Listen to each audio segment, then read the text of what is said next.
Hi, everyone. Welcome to Brand Boutique Elite. My name is Farhana Cannon, founder of iMedia Exposure. Be sure to subscribe to our podcast, Brand Boutique Elite, on your preferred podcast platform. Brand Boutique Elite goes over all tips to make your brand grow to the next level. We are always bringing in amazing guests that are going to really show and teach you how to take their practical tips and incorporate them into your business. Today, we have a very special guest. We have Amira Alvarez. She is the CEO and founder of The Unstoppable Woman. The Unstoppable Woman is a global coaching company helping entrepreneurs, empire builders, and rising stars in all fields achieve their dreams and goals in record time. As someone who has made a quantum leap going from barely six figures to making 700K in 1 year, then on to seven figures, and has lived to tell about it, she knows exactly what tactical strategies and mindset shifts are required to get out of your own way. Live life on your own terms and master the art of achieving any goal you set your mind to.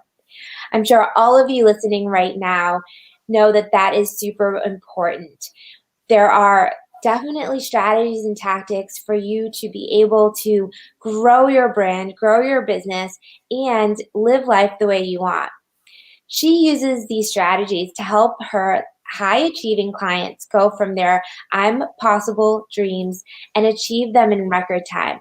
Whether reaching that $1 million mark, building a business empire, or making it in the arts, entertainment, or sports.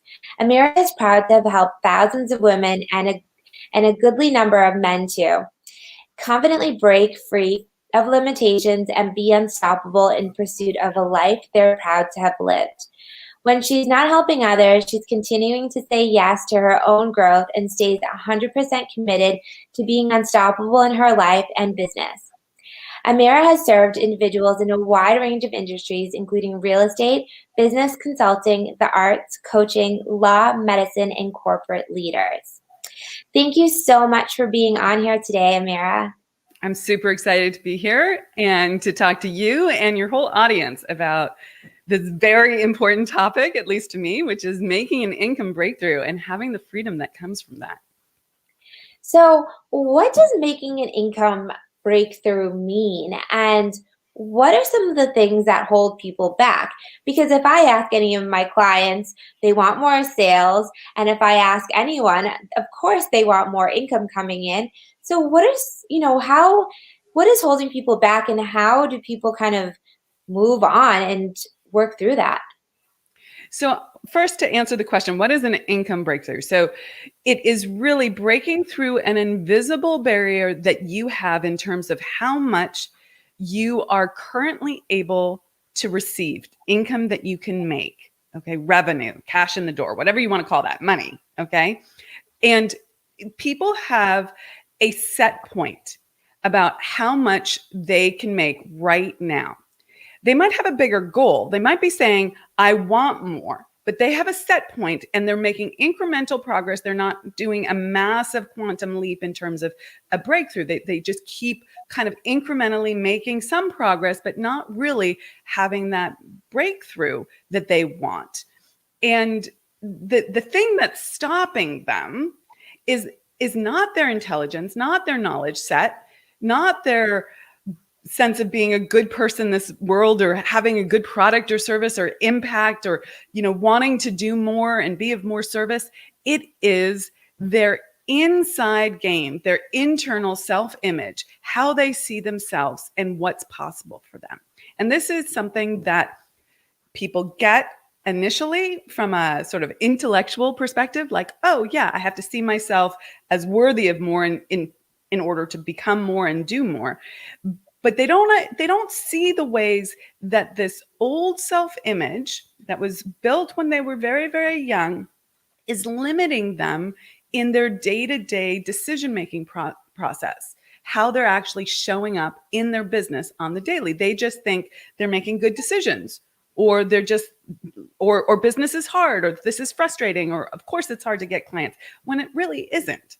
Okay. It's actually very easy, but their old self-image is one of, struggle, challenges. It has to be hard. It can't be easy, all that sort of stuff.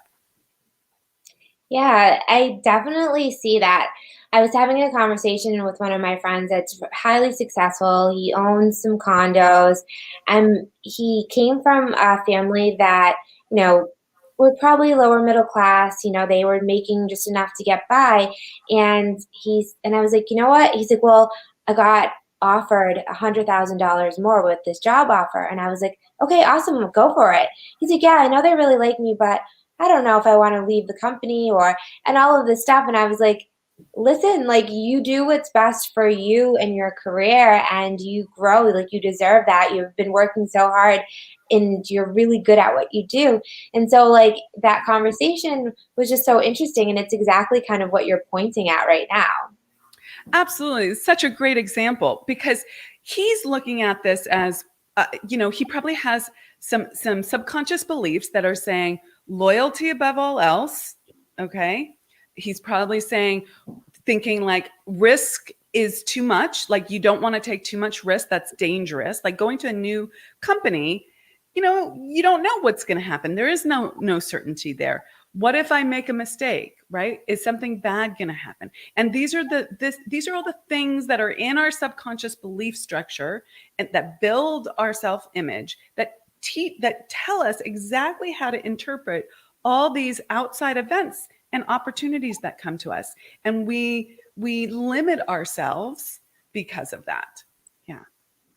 What are some of the other things that you see people come to you and they're like, Amira, help me. I want to get to that next level. I want to have, produce more. What are some of the other things that hold people back? So, well, understanding the universal laws. So I teach both the business strategy and the tactics. This is what you have to do to the brass tacks action that you have to take to actually scale. Because there's only 3 ways to make more money in business. Okay. Want me to tell you what those are? Because it was like, okay, it's you either raise your prices, sell more widgets, right? Sell more products or services, quantity, or add a new channel of income. Increasing your revenue comes down to one of those 3 things. Look at your business, and every time you've made more money, you've done one of those 3 things. Now, you're in the marketing business, so you're helping people get exposure so that they can sell more of what they already sell. Then they have to decide, do they raise their prices or do they add a new channel of income? Okay. If they add something more, sometimes it's just quantity, but at some point, quantity doesn't work, right? There's only so many. If you're in a service-based business, you have to leverage in some way, okay? Because doing it the way you're doing it won't scale after a certain point, okay? There's only a certain number of hours in the day. So making more money in business is mathematically easy. It is not complicated. It's not difficult. I don't care if you're Beyonce or Richard Branson. Like they're working within this rubric, okay? It falls within this rubric. So then you have to think, why am I not doing one of these 3 things? Were you going to say something? Yeah, so I mean, that is so perfect. People think that, oh, yeah, I have this business concept. And it's like, what are your products and services? And then how are you going to scale that? And that's so important. So when we're working to do their marketing, yes, we are getting more brand exposure to get more of that quantity.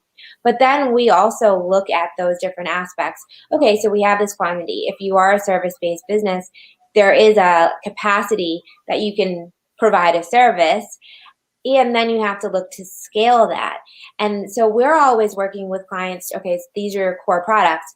We need to incorporate some more products into that mix, whether it be virtual products or a course or something that is not requiring you to exert so much time. You're providing a service, but at a limited amount of time that you're giving to that.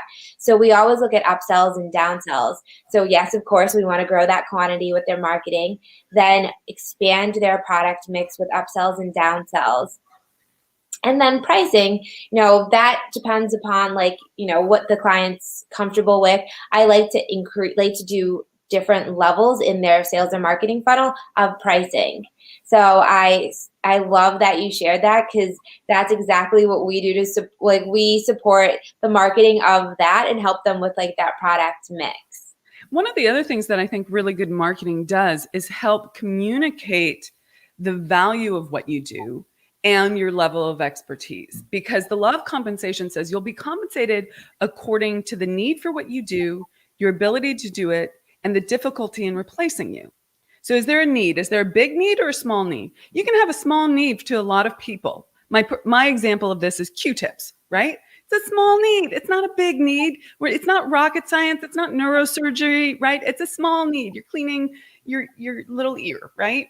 A little tiny Q-tip or a bobby pin, right? Or something like that. It's a small need, but a lot of people need it. That's quantity, okay? That's their model. Okay, so is there a need that you're solving? Okay. Sometimes it's small, sometimes it's large. How big is it for you in your industry? What's your level of your ability to do that? So the Q-tip has been refined and is perfect now. Okay. And there's probably not a lot of innovation around that.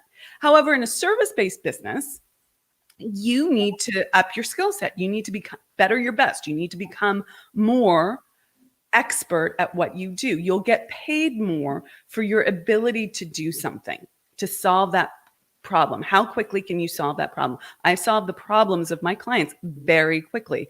Therefore, they pay me the big bucks. It's not a dollars per hours thing, right? It's like, how quickly do you want to go from here to here? I'll get you there. Okay. Like I was just working with, I have clients at all levels. This example is someone who's a lawyer. She was making roughly $50,000 a month. And she went in 2 months from making $50K a month to making $135K a month, and has consistently kept that up month over month. Okay. It's increasing also. That's a quantum leap. That is an income breakthrough. Okay. Clients at the I'm just starting off level, right? From zero to making $5,000 in 4 months. Like that is a quantum leap at that level, or an income breakthrough at that level. Okay. That's knowing how to help people at a high level. Okay. Being an expert. Okay. Then the third piece is the difficulty in replacing someone, you. Okay. So if we're talking about you, difficulty in replacing you. If you're talking about me, difficulty in replacing me. Okay. I know my worth and I know my unique value in this world. Mm-hmm. And I own that. That's self-ownership. Okay. And I communicate that. Now, a good marketing person will help you communicate your unique value in this world so that you're irreplaceable to people. So people say, I want to work with you. I don't want to work with anyone else. I want to work with you. And if you can dial in all three aspects of the law of compensation, you will make so much more money than you've ever imagined possible, and faster than you ever imagined possible also. Yeah, I love that you emphasize that like expert pointer, because people, when we're doing social media, they're like, oh yeah, I'm posting on social media. And it's like, well, you really need to position yourself as that expert, not just doing sales, but also showcasing, your skill set, your backgrounds, all of that. And then the quality of the content. People make decisions about if they're going to do business with you or if they're going to continue to read within 5 seconds. So somebody goes to a website and you aren't positioned as that expert and it does not look professional. You have 5 seconds for them to decide to read more or to stay or to like leave the page. And so I love that you're sharing this expert positioning, because it's true. We wouldn't buy products, even if it's a dress, a cheap priced dress. I'm like, oh, that's cute. But I'll go and look at their social media. I will look to see if it looks legit, if it, am I going to get this item if I purchase it? So when you're, working as a service, there is this further investigation that people do, and you want to be able to position yourself as that expert and have all of that information right there. 100%. You need to position yourself as an expert, and you actually need to be an expert, because here's the other thing. If you're just putting it out like on the surface, like let's make some pretty pictures and pop it up there, people can read through it and it's not going to last. You actually have to be the expert that you're claiming to be. And I see this so often, social media, behind the scenes, brick and mortar, whatever. It doesn't matter the arena, but there is this idea that if you just say that you're great, that you are great, and you actually have to back it up with experience. Now, you can get that experience very quickly. You don't have to spend 20 years doing that. Okay. We all love to achieve our goals faster. So let's do that, right? It feels better to have some momentum and, air under your wings. But be the expert by being the expert. Don't be the expert by just putting yourself out there and claiming something that you're not. Okay. Yeah, for sure. It's definitely, when you're positioning yourself as expert, you're sharing your stories, the experience that you've had, your testimonials, the work that you've done for clients, your expert tips, all of that kind of stuff. And I see it all of the time too. Somebody's like, oh yeah, I'm an expert in this. And it's like, okay, well, you didn't really do anything for anybody. Or, I had somebody say to me, oh yeah, I'm going to teach, and I'm going to help entertainers become famous. I'm like, okay, so do you have any musical industry background? No. We know a DJ. I'm like, oh, okay. I don't necessarily know that that's going to cut it, but. I love the initiative. I love the idea, right? I love the desire, but you do need to back it up with doing the work. That's the thing. Dream big. Desire is huge. It's the spark. Desire is causative. It's the spark that puts everything into motion. You have to have a goal. You have to want something. Okay. And many people don't want because they've been told wanting things makes you greedy or bad or ungrateful, which is not true. You can be grateful and want more as well. Okay. But the challenge is, are you doing the work? When I went from 138 to 700K in 1 year, and then, we've crossed the 7-figure mark, and, the company keeps growing. We keep helping more people, but I had to do the work to get to that level. I had to move through what I call the terror barriers, the things that make you afraid to move forward, but you still have to move forward because your result is on the other side of taking that action. And it's your self-image says, no, that's not me. Charging that much money is not me. Having sales conversations is not me. Putting myself out there and being visible is not me. All these things that scare people in business, even if they don't think that they're scared, if you're not getting the result that you want, you're not taking the actions that you need to take in your business.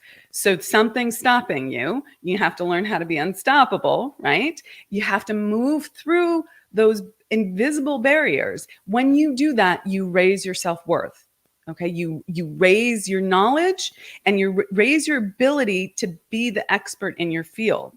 If you don't take those actions, you don't break through, then you don't have the right to claim yourself as an expert. You're staying at the same level. So when somebody is, I think that all entrepreneurs, we have days that I don't know if I have those days where it's like, what am I doing? But in the very beginning I did. And then in 10 years ago, but now some days it's like, okay, I'm so stressed out. I have so much to do. I need to do this next thing, but I have to manage all of these other things. And so I think there's some sort of mental fatigue that kind of stops me a bit in getting to the other task. So what are some exercises for people that are at that beginning stage where they might have some self-doubt, or that they're further along where it's that a little bit of that overwhelmed stage? What are some mindset exercises to kind of get over that, all the negative-ish feelings, and move on? Okay. So there's two things that I want to share with you. One, and my mentor shared this with me, and it was a breakthrough moment for me. Seems simple, but it's not. It's this: move towards the resistance. The thing that you're resisting doing, that you have all the doubt about, do that, move towards it. Do not delay. Do that as quickly as you possibly can. Okay. This is so important. So I do the hard things first. I do the hard things. I just go and I do them. And sometimes you make mistakes, but generally speaking, you'll break through that terror barrier, which in the case that you're sharing comes in the form of self-doubt, okay, or overwhelm. Okay. Do the thing because your energy is being sapped and sucked up by the self-doubt and the overwhelm. Like, oh, I have so much to do. Oh, I have so much to do. If you just do the thing, you won't be cycling around it. Okay. So that's number one. Number two is very tactical. Know your needle moving actions. Know exactly what's going to move the needle in your business and do those first every single day. When you're first in business, this is sales. When you're in the second phase of your business, this is sales. When you're in the third phase of your business, this is sales. When you're in the fourth phase of your business, this is sales. Sort of as you keep going, you might hire a salesperson and they can take over some of that. But fundamentally, the thing that's going to move the needle in your business is doing sales. Okay. And most people run screaming from the room. Like, I don't want to be pushy. I don't want to be salesy. I don't want to, bother people. There's all this story around it. And you have to fall in love with helping people. And then you'll fall in love with sales. Now, there's a lot of mindset work on the other side of that too. But fundamentally, that's the needle moving work. Yeah. And I love that.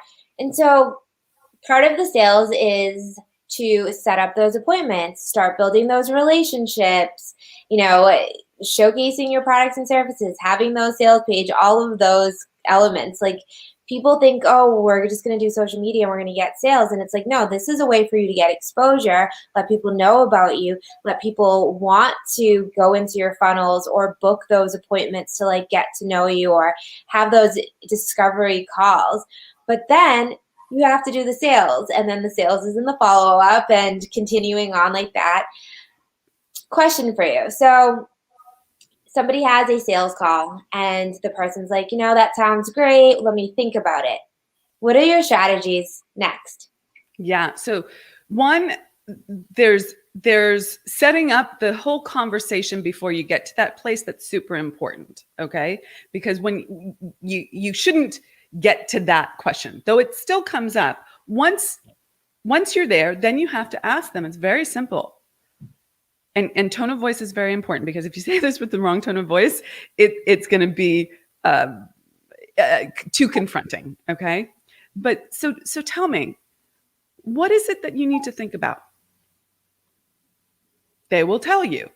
Okay. Now, if you say that in a confrontational tone of voice, so what do you need to think about? Like, you're going to get the big middle finger from that. Okay. But if you ask in a curiosity-based voice, in a voice based on we're on the same side. So tell me, Farhana, when you're going away and you're going to think about this, what do you need to think about? What are the things that are coming up for you right now that you want to consider? And they will tell you. It's either money, it's time. Is this the right thing? Is it, do you trust me? Do you trust yourself to do the work? There's a handful of things that come up for people that you'll get good at responding to if you actually ask that next question. Most people are afraid to ask that question because they have been taught to avoid quote unquote confrontation. Okay. But if you think of sales as service and someone is scared to invest in working with you because it's the biggest investment that they've made, or they don't know if they're going to stay committed because they haven't been committed in the past, or they're afraid to just spend money habitually, right? There's something going on, but they really need your service because you're going to help them break through, right? You're going to help them solve their problem, asking them gently, compassionately, on the same side, a question like that. And there are many questions like that, but a question like that will help them get clarity. And then you have to follow it up with a conversation. But most people are afraid that they're going to be too confrontational to do that. So they blank out in the moment, and then the person goes and thinks about it. But I need to think about it is usually a cover for, I'm too scared to make a decision. I don't think you can help me. I don't have the money and I don't want to tell you that, right? I don't have the time. There's all sorts of reasons.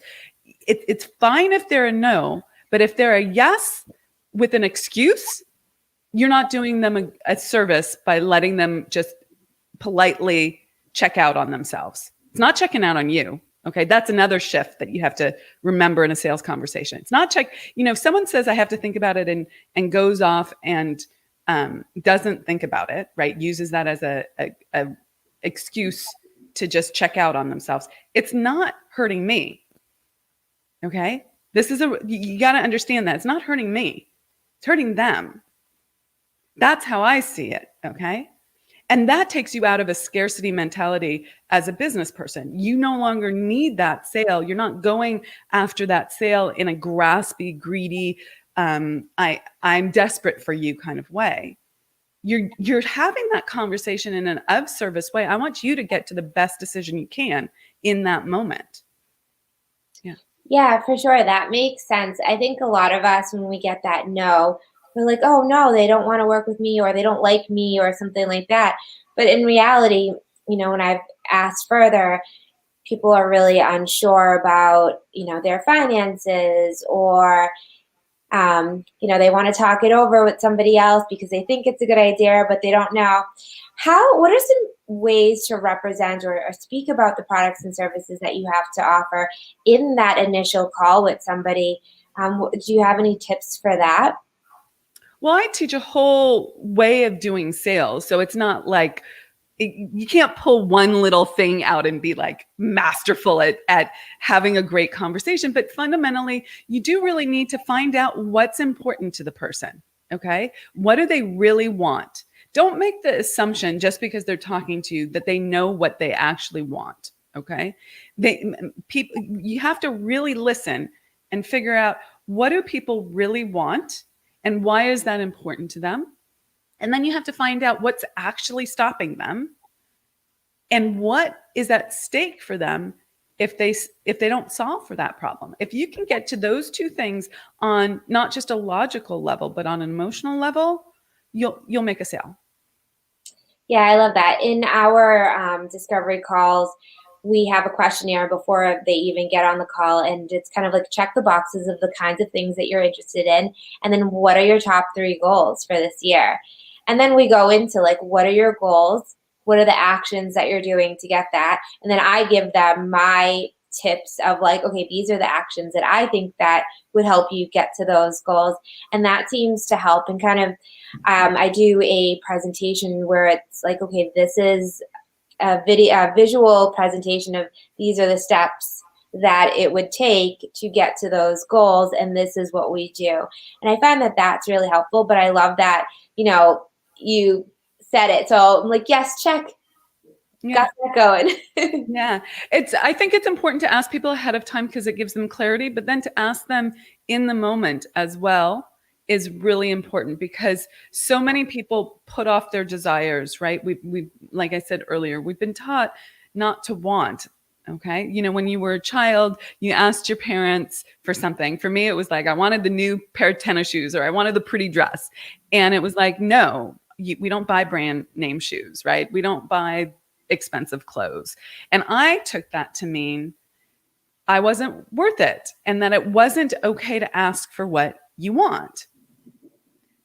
So then how does that, and many people have had this experience, for whatever reason, either their parents didn't have enough money or it was a habitual response, whatever it may have been.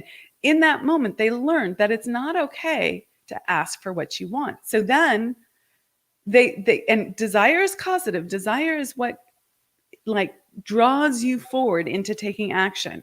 So if someone doesn't really know what they want in that conversation with you, even if they check those boxes before, they won't say yes or be harder. Yeah, for sure. So tell us a little bit. I love all these great tips. So I hope that anybody listening goes back and takes some notes down because there was some nuggets of gold there that would definitely take your brand to the next level. But tell us, how did you get started and create Unstoppable Woman? And, what was your story on like being like, this is what I want to do. This is my magic superpower and I want to help other people. So initially I started my own business, different field, and I had to learn how to run a business. Like I didn't know how to run a business, and I took all sorts of courses and classes and kind of got up to speed, and I got pretty good revenue generation in that previous business. And people started asking me, how are you doing this? And I started naturally teaching them. And I found that I had an aptitude for it and that I loved it. So I ended up moving across the country, and I had to decide whether I was going to open my brick and mortar business again or, start something different. And I decided I really loved the teaching that I was doing, and let's give it a shot. So that was the initial motivation for it. Now, I did pretty well. That first year in business, I made 30K. My second year in business, I made 90K. That's a tripling. My third year in business, I made 138. That was another chunk of change, another 50K there. Crossed that mythical 6-figure mark, which was very exciting at the time. It's a big deal to do that. And I was at 138, and I could not work any harder. Okay. I was already working, crazy entrepreneur hours, 10, 12, 14, 16-hour days. And this one day, it wasn't a client facing day. So I was sitting on the floor of my office. It was like 7 p.m. at night.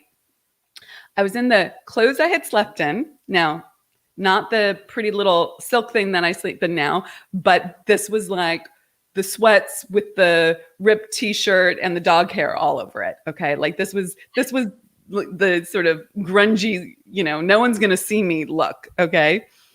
And it was 7 p.m. at night. My then husband called upstairs and was like, hey, come on down for dinner. Dinner's ready. And I was like, okay, honey, I'll be right there. 45 minutes later.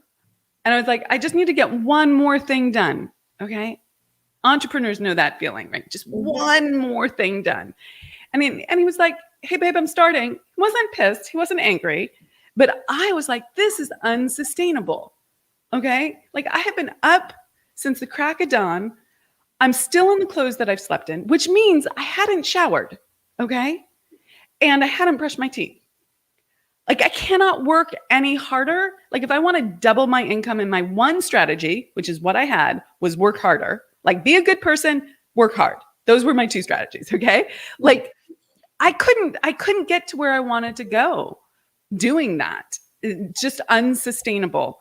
So I had to really look at success. Like what actually causes success? Because there are causes to success. And I realized over the course of some study that I was not putting the right causes into effect. And it's not that hard work or diligent work isn't important. It is, but it's not the only thing. It won't get you to where you want to go alone. Okay. In and of itself, it'll get you to some level, but it's not gonna get you to that big quantum leap. It's not going to get you past the 7 figures. And it wasn't getting me past that sort of 138 level. So that year I learned the universal laws of success. I learned exactly what I had to change in my own self-image in order to be someone who did the things that were hard at the time and execute on them. And then I took off. And now that's what I teach people how to do, not just the tactical business strategies, which are super, super important, but are really only 20% of what it takes to have an effective, really high level income generating business. You actually also need this inner game piece, which I know so many people speak about mindset and inner game. So I know I'm not alone in that, but there is a way to do this so much faster than you ever thought possible. And that's what I teach people how to do. That's the secret sauce when you combine those two things. So I'm sure our listeners are like, oh my God, I would definitely want to work with Amira. I want to literally grow my business in that rapid of a rate. What does it look like to work with you? How does that process and like, what does that look like? How do people get started? And what are some of the results that you give to your clients? Yeah. Well, the result is ultimate freedom. Okay, not just the financial freedom. Let me tell you, the financial freedom feels great. I love not looking at the price tag of things. I love not comparison shopping. I love not having to go, do I do this or do I do that? Okay, like, okay, so this is going to sound totally elitist and snobby. Put it in a bubble here. Okay, we're taking a whole group of women, small group of women, 12 women to Paris, and it's a next level experience. And I'm looking at the best hotels. And one of them offered me a suite for myself, and it was $10,000 a night. Okay. That I look at and I go, that's not good value for money for me. Like that's, that's going to be $70,000. I can have a great suite at 2,000, or I can rent an apartment for that for the whole month of Paris. So it's not that I'm just like flip about money, but I love like walking into a store and just buying what I want and not looking at the price tag. So financial freedom is freaking awesome, right? Sending your kids to college, paying the mortgage, paying the rent without the worry, that is huge. But the freedom that comes from self-ownership, from knowing who you are and being unafraid to go forward in this world, like not being afraid of rejection, not being afraid of judgment, not wondering what other people are going to think, like owning yourself and owning your life, that's priceless. Okay. So I help my clients with both of those things. So then in terms of what that looks like, what's the framework? We have a couple of different ways that people work with us. One of them is called the living room sessions. Those are intimate 2-day retreats. And the next ones that are coming up in June are all on strategic planning. So we look at your business model and your plan for your business. And I do a lot of teaching on how to be strategic about it. And then we map out your plan, and I do coaching of you. So everyone who's part of that leaves with really clarity on how to move forward. So we do these 2-day sessions that obviously are in my living room as well. So some people come in person and some people do that virtually or digitally. And then we have something called the Spirit of Wealth, and that's a mastermind and masterclass.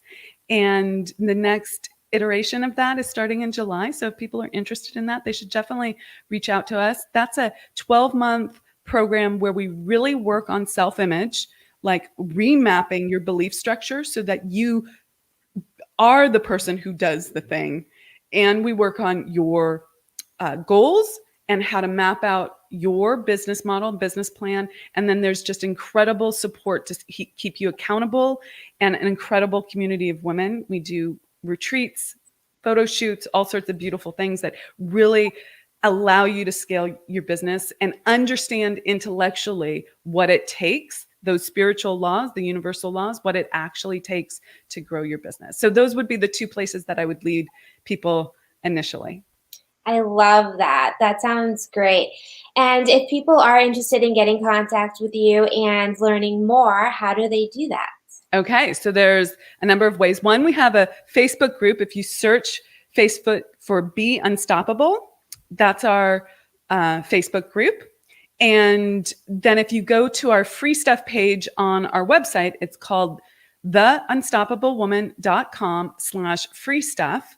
And you'll see all sorts of free downloads there for you, our morning mindset club, our income breakthrough jumpstart. There's all sorts of things on there. And there's a consult button on there as well. I would also look on our podcast. We have a great podcast, and you can find the link to that on our free stuff page. But on the podcast page, you'll find the link to the consult too. And if people are interested, they can just reach out to us and we'll see what's best for them. So that website page for the Unstoppable Woman free stuff, it's theunstoppablewoman.com/free stuff. Free stuff. You got it. Okay. You got that. So those of you that are listening live on Facebook or YouTube, that link is on there for you guys to click that. So I have one last question. This is kind of like a fun one. If you could be a superhero, what would your 2 superpowers be? Oh, well, the thing that just popped into my mind was like, it's seeing into someone. It's like seeing their truth, their essence, the truth of who they are, and the full expression of that. I love that. Yeah. That's cool. And your second? My second We get superpower? two. This I is our get game show, yeah. I get two. Okay, my second. Well, it's activation. So one of the things that I'm really good at is like zeroing in on exactly who a person is and what they truly want, and then helping them activate around that. Like really like taking action. And when I say taking action quickly, I don't mean in that overwhelm, overdrive kind of way. People get freaked out by that. Is there work that has to be done? Yeah, I'm not going to BS you. Okay. But it can be so much easier than what you're imagining it to be, like the complete overwhelm. So that activation quality. Yeah, that's fantastic. My two superpowers would be able to fly and to speak every language in the world, because I would love to be able to go everywhere and communicate with everyone. But I love yours, being able to have people take action. Sometimes like with my clients, it's like I'm coaching them and helping them like create their marketing plan, and they have to take actions in their business to like grow their products and upsells and downsells. And so I would love that superpower too. So I want to thank you so much for being on.